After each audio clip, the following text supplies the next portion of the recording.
Hello, everyone. Welcome to Cardano Live today. We're going to have a brief podcast here with the team from Empowa, who have a Project Catalyst proposal where they're working on building housing in Africa. And today we're going to talk about the team, the goals, the objectives, and Richard has some examples for us today as well.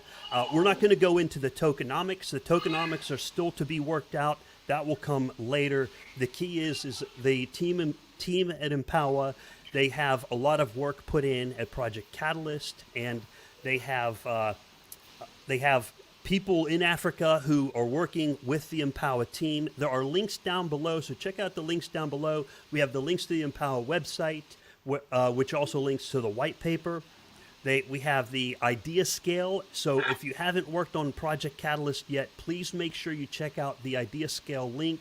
Make an account on idea scale. That will take you to the Empowa proposal where you can read up more about that as well. And you'll be able to give them some kudos and give them some verbal feedback on their proposal. It's very important to do that. So make sure you get over there on idea scale. That works with Project Catalyst. And there's other links down below as well to the Empowa Twitter, so you can link up with their social media. Be sure to like and subscribe the video. It really helps our metrics. Hit the bell if you want notifications for future Cardano Live. And without further ado, I'm going to go over to the Empowa team we have here today. We have Alka, Glenn, and Richard, and I'd like you guys to give some introductions and a little bit about your background and the work you're doing with Empowa and Project Catalyst. We'll get to the details later. Alka, tell us a little bit about yourself and your background, please. Oh, thanks, Rick. It's an honor that I can do the start because co-founder Glenn is coming after me. I am I'm the head of public relations, and as such, I will approach different actors, try to make what we're doing understandable for others as well, because it's a combination of a technical story which tries to link technology to old economic, social, and political structures. So I'll be a bit of the intertwining person. And I met Glenn approximately 1 year ago when I was speaker at a webinar. And he stole my heart afterwards. And now I'm also contributing with my skills, knowledge, and network. So thank you, Rick. On to Glenn. All right, thank you for your efforts, Alka. Glenn, sir, please go ahead. Yeah, Alka stole my heart because she was the dynamic one in the whole conference. So that was the process. So yeah, I'm co-founder of Empowa, and really put together a team. I come from a fintech background. I'm a Zimbabwean born and bred. Lived in Africa for most of my life. Some sojourns into Europe. And I've been passionate my whole life around utilizing technology for development and for overcoming the challenges that we have, particularly in Africa. Okay, good. So you're very familiar with the challenges and opportunities available in Africa. Absolutely. Thank you, Glenn. Richard, tell us a little about yourself.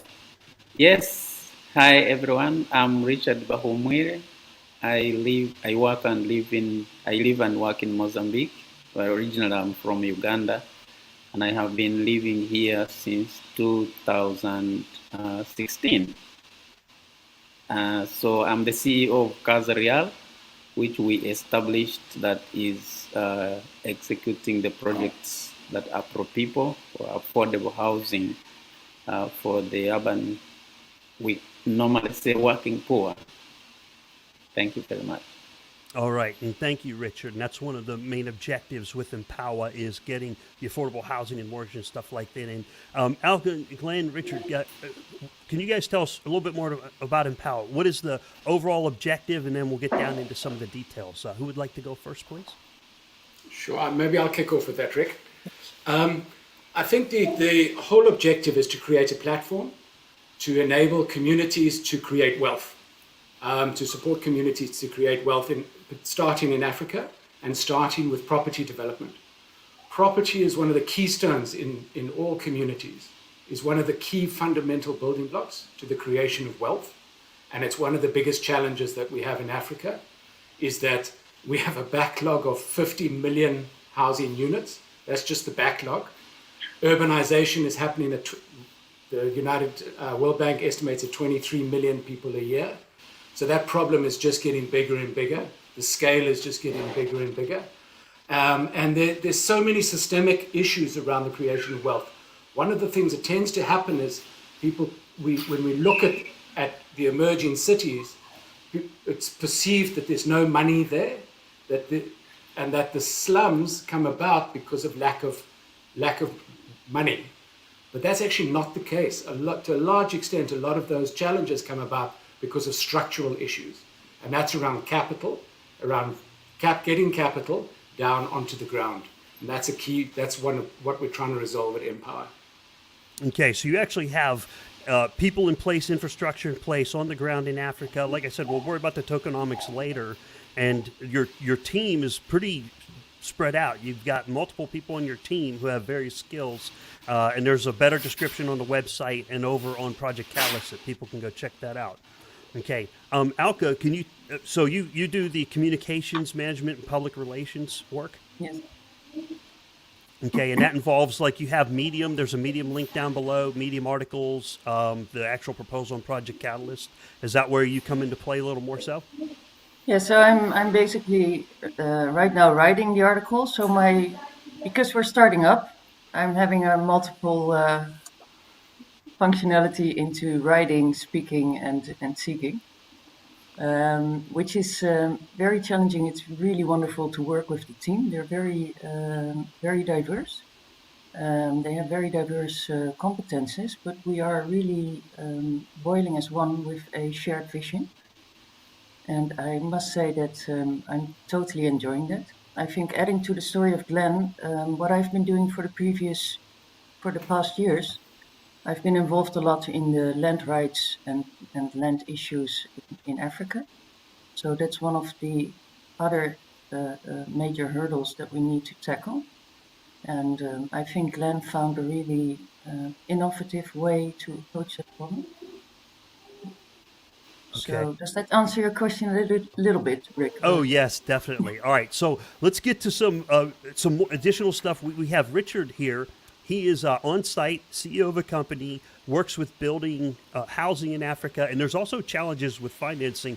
Richard, can you tell us more about your role and some of the stories and events that you've run into in recent history, please? Absolutely. I have been, as I said, in Mozambique since 2016, but before that, I had worked in other countries in West Africa, in Burkina Faso, in Ghana, in Senegal, in Cote d'Ivoire, in affordable housing. So generally, I really understand affordable housing in Africa. If you look at that context, I have also reviewed different countries when I was studying at IHS in the Netherlands, specifically in Africa. And so from that background, so we started to establish links with Mozambique in 2015, which then we started with the market survey to develop a project for affordable housing in Beira, in Mozambique. And during that time, we really wanted to understand the housing situation and the market for affordable housing and how can these people really afford to pay. We have a target group, normally the lower and middle income, which are in most cases excluded from accessing formal financing. And that then becomes a challenge if they are excluded, but again, they need to live. So we work with people who are living in informal settlements. And living in informal settlements, of course, like in Mozambique, land belongs to the government. So wherever people find space is where they put a house. But in these informal settlements, actually, they are very badly organized. There is poor sanitation and with all the informal bad conditions of housing. So we designed the project of about 200 houses and we secure land titles. In Mozambique, it's a lease to own. of course, which is a recognized document here for the Mozambicans. And then we provide infrastructure also, water, electricity, sanitation, and it's in a good environment, but we do it designing and building houses which the people can afford. But of course, we also provide space for incremental building, adding space in the future when they get more funding, and they pay different paying modes, but they buy their houses for buying. So they are affordable. So we provide then the legal documents, which then the ownership have a great significance. That once someone owns a house, it means a lot. So far we have 60 houses that we have built in implementing the 200 housing units project, and we already have some people occupying some of those houses that they have bought. Today we have key to someone who has been funded by the bank, which is greatly amazing, because when we were doing housing assessment of the market survey, most people were saying it is not possible, the bank cannot fund, and the banks themselves were saying, no, it's a house of 10,000, not a house, is not possible. But we have experimented, we have seen. Today I was reading the face of the person who received the key today of a $10,000 house. It means a lot. I mean, he was saying, finally, I have a house that I can call my own. I can come and sleep. It's in a good environment.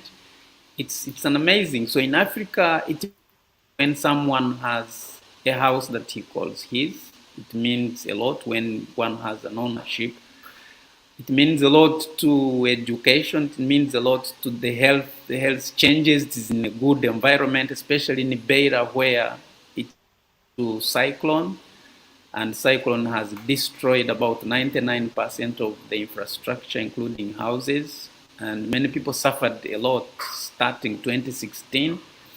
It's prone to floods, so most people in informal settlements live in when it is during the rainy season. People don't sleep, kids don't go to school because they have nowhere to pass. The health education is it cannot be describable. So it means a lot. Good house in a very good environment with title that no one is going to evict you tomorrow, that you can use even that title to access funding from the bank. So it's so great that when this today telling me that finally, I read the signs from his face and the words he was mentioning, that him and his family are going to come and live in this house, starting to make a plan on how he's going to add of some rooms when he gets some money. So it means a lot. So the relationship we are having with Empowa is going to be a great relationship that we have started to looking at scale, and especially in Mozambique and the rest of the countries in Africa. It's much more great that we are going to access funding that these people have not been accessing from the local financiers, and that we are going to be able to scale to reach more people than we are reaching now. It's a very good thing that we are working with Empowa. That's a great story you told there, and it looks like there is just a massive amount of work yet to be done.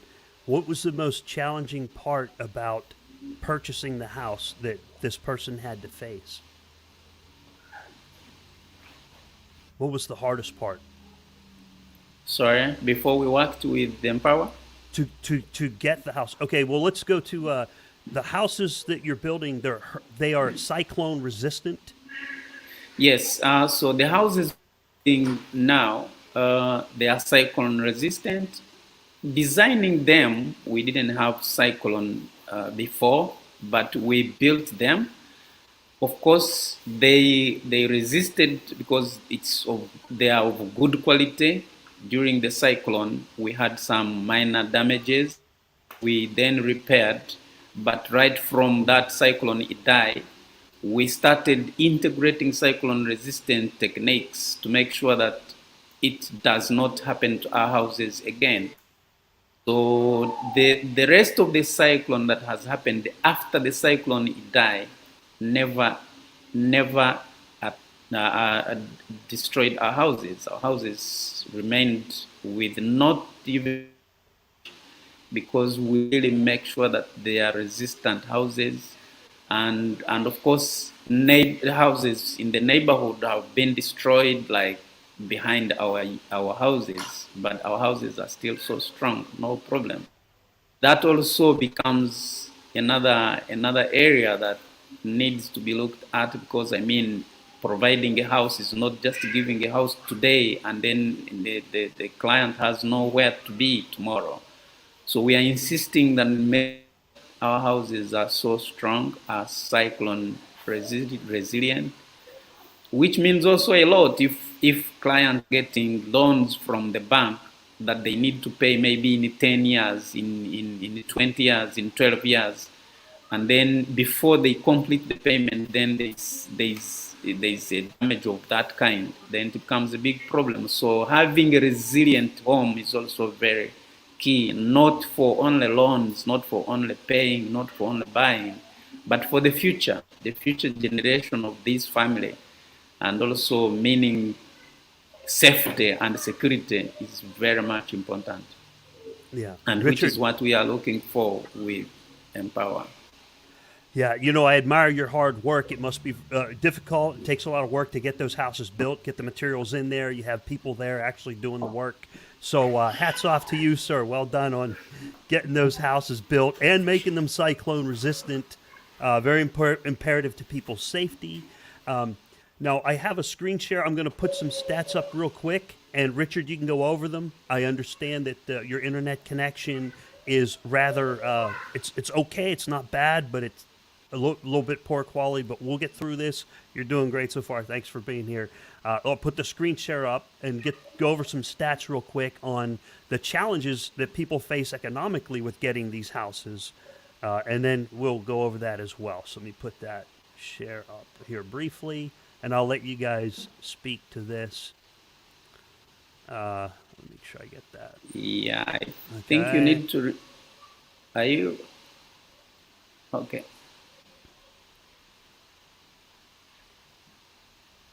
All right, can you guys see that okay? Yeah. We'll speak to it verbosely since we have the audios going up on the podcast and it'll be going out on the audio file. But this gives the current situation in Africa that you have on your Empowa.io website, linked down below in the description. And this is the current situation. 84% of Africans do not have a permanent roof over their heads. That is more than 1 billion people. And stop me if you want to amplify and embellish on this as well, and add more information that's pertinent, please. 50 million is the current shortage of homes in Africa. Shortage of 50 million homes. The ratio is 1 to 50,000 for Mozambique. Mozambique has 600 mortgages in a country of over 30 million people. Yeah, and then today, thanks to the real incredible work of Casa Real, it's 601 and adding up. So I think it's worth mentioning how big this achievement is. And also the fact that before it was 50,000 per house, and they managed to reduce it to 10,000 for one home. Yeah. And that stat is also relevant in Nigeria. So, you know, so it just gives you, it's not a unique stat. It's actually the same ratio is in Nigeria. So it just gives you a sense of the lack of financial infrastructure on the ground for access. And the other thing, I think, in terms of Richard, the mortgage rate in Mozambique is 20%. You know, and it varies literally around there for most countries, and up to 45%, as you can see there in Zimbabwe. Wow. Yeah, So and sorry, before we move on, and I think the mortgages have been few. When I talk to the banks, they say there are no houses which are affordable in the market. So, you know, when a house is very expensive, there are very few people who can access that mortgage. And also looking at they have what they call the starting point where people can access the mortgages. So, like they say 60,000 met cash is the salary, and normally they give salary loans, mortgages. So to access this, you must be earning 60. That's around 1,000 plus dollars. So, but these are very few people who can access, who can earn that. Majority are below, and majority are the ones who, of course, who have no access to funding, who are then looking for solutions for housing by themselves, which then they go and build houses small by small, adding rooms in relation to how they earn. But of course, this if you were to say that there was a minimum, the lowest house they built was about $50,000. Casarial has moved it to $10,000. Possibly, hopefully, we will have majority, most of the people having access to the houses. And So- with a legal structure, right, Richard? Sorry. With a legal structure as well, so that it's solidly based, and not based upon just building whatever comes along and Legal. You are saying legal. You mean legal constraint in processing the I documents? mean, but also in the firmness of the construction itself. So basically, what we're doing also together with Casa Real at Empowa is that we're trying to develop a business in a box. So all the approaches that have been done by Casa Real so far are lessons learned that we can also apply with other project partners in other countries, right? So we're looking for partly standardization, but adding to that, every country, every region is context specific. So we need to add to that other things. But we call it in our white paper a business in a box approach, which assists people on the ground and project partners to work along certain lines so we can scale up more heavily, which is desperately needed, right? Yeah, and also maybe what I forgot to mention before when I was sharing, we have a good relationship with the municipality, which is also key on legalizing documents or the houses, and also it helps because in most countries in Africa, where the biggest challenge is in processing in the legal documents, the legal processes becomes very expensive for the developer, and then you end up having a big challenge in accessing these people. And so, if you build an affordable house without document, it means there is no ownership. So that's a big challenge in most countries in Africa. That then you end up having a backlog on the side of the legalization of the ownership. So just to address that, Rick, I think, you know, that's one of the greatest challenges that we've got. As you can see, there's this catch-22. There's this constant catch-22. It's you need infrastructure on the ground, but you need funding, but you're not going to get funding because there's no infrastructure on the ground. There's no capacity for delivery. So it's this systemic issue that needs to be overcome somehow. And I think that's the exciting part around what Cardano and the tech infrastructure can offer us. That's what's really exciting, because it's actually a technology that can overcome these historic constraints for the first time.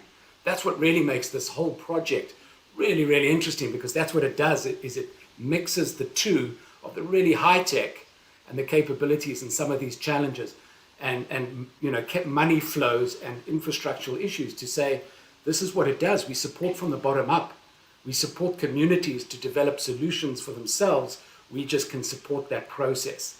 And that's the key element to this. And that's the key element to the approach, is that it's not this traditionally housing and property development is big scale, top down, World Bank kind of infrastructure projects. And we're saying, but that's not how it happens. It happens on the ground and at the individual level. And how do we support that? How do we support competent developers like Casa Real to expand and develop? Because the challenges that, Richard undersells himself unbelievably, because the challenges that he goes through on a daily basis, in terms of funding availability, and the celebration today of this, it's the first bank. So what do? How do you get funding before that? Where do you get funding from? How do you enable that to get to somebody on the ground? There's no infrastructure for that. And we've got lots of pioneers on the ground that are desperately trying to do this. How do we enable them? How do we support them? How do we go about that process? And that's why it's Empower, because that's what we're seeking to do, is empower Richard to be able to take what he's doing, scale it up, and get better and to have facilities that he can do $10,000 houses for more people at a greater scale at less interest rates, at less cost, because we say $10,000 for a house, but if you're charging 20% interest rate or 45% interest rate, what does that do to a cost of a house? That's the crazy stuff. So if we can take that as well as reduce take Richard and Casa Real and what they're doing and provide a cost-effective funding for that and mechanisms to be able to do that, what does that do to the market? How does that stimulate the market? What can we create? What can we co-create is really interesting. Glenn, Richard, Alka, it looks like you have a very strong team coming together here. You actually have the capabilities to untangle that catch-22. You have Richard on the ground, actually capable of implementing, real physical houses. You need the infrastructure. Maybe Cardano can support that. We have the Cardano special coming later today. We are coming up on a hard stop shortly. I think a great way to end this podcast would be, there's a little bit of a story here, a recent victory that just occurred. There were 600 mortgages in Mozambique, and now there are 601 mortgages. Can you tell us a little bit about that story and what the interest rates were as well? Come on. What do we got here? We won a big victory lap here, right here for the end of the podcast. What's the victory here? Someone recently got the mortgage done, right? Yeah, I think the most important thing is to... Normally, I don't say the biggest problem is building. No, the biggest problem is not building. The biggest problem is people accessing the buildings. So if we have, from here to move to scale, I think the most important thing is even, I was telling Mario Deal and Andrew, my teammates, that we have worked hard, and I think we need to work hard more. If we can go to scale, and we are having majority of people accessing the units, I mean, it's a big contribution not only to the people themselves, but also to the economy. People get jobs, people get good education, the health is improved, and when you have an improved community, then you have improved the economy. I mean, the health of the people is the energy that they use to do the production. So it's a great thing that if we can work hard, if we can have access to funding and people access, I mean, like in Mozambique, we can do a great thing.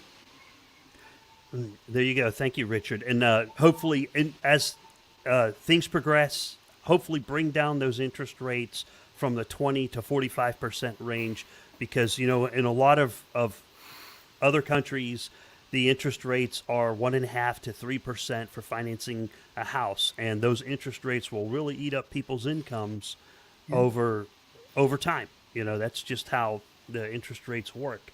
So hopefully we can get some support from Project Catalyst here. And I would like to wrap it up. We have the IOG Africa Special 2021 coming up over on Cardano 360 this afternoon. I want to make sure we didn't encroach on that.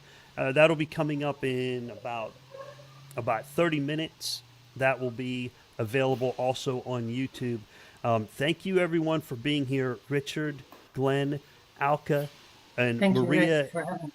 Maria is on backup. What I want the viewers to do, please, first of all, make sure you smash that like and subscribe button, hit the notification bell, but check out the links down below. Most importantly is the Idea Scale link to Empowa's project on Project Catalyst, and give them some kudos, give them some written feedback, let them know what you think. That really helps bring visibility to the project. And then also equally important is register to vote. I believe it's Fund 5, correct me if I'm wrong. Yep, Fund 5. Fund 5 coming up. Make sure you work on how to vote, register to vote, and read up on the Idea Scale and Project Catalyst, and check out Empowa's website and white paper so you can get in there and make knowledgeable, informed decisions and get that vote out there. These folks need your support. There is over $500 billion. There's over $500 billion, or 500 million, correction, $500 million in the Cardano treasury. And they need some support here to continue this project. They got people working on it. They're already doing the work. Tokenomics will come later. Maybe Glenn, Alka, Maria, Richard, someone can come later on, in the out months and months from now, once that part's sorted out. If you guys want to come back on Cardano Live and brief us on that as well, that would be great. Is that good with you guys? Great. I look forward to that. Won't be that Okay. far ahead. It's happening at speed. But that's great. We look forward to that.